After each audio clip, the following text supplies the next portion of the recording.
চারদিকে পাহাড়, ঘন সবুজ বন আর কাপ্তাই হ্রদের বিস্তৃত জলরাশি। সব মিলিয়ে পার্বত্য অঞ্চলের দুর্গম প্রাকৃতিক সৌন্দর্যে ভরপুর রাঙামাটির বরকল উপজেলা। শান্ত নিরিবিলি ও প্রকৃতি নির্ভর বরকল হঠাৎই যেন অশান্ত হয়ে উঠেছে চাঁদাবাজদের দৌরত্বে।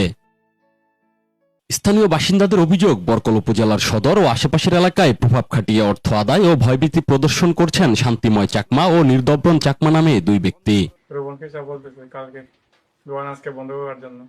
চাঁদা অনেকের কাছে চাইছে, চাঁদা চাইছে, এটা সত্যি কথা। তবে সে এরকম ভাবে চাঁদা এর আগেও এরকম হুমকি দামকি দিছে।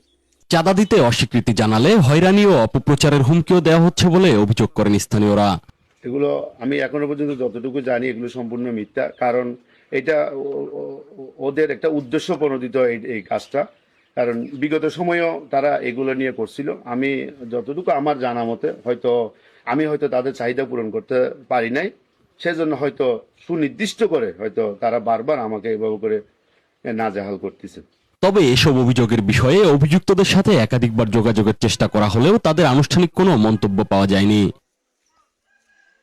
রাঙামাটি প্রতিনিধি নীরব হাওলাদারের পাঠানো তথ্য ভিডিও চিত্রে ডেস্ক রিপোর্ট, কেটিভি নিউজ।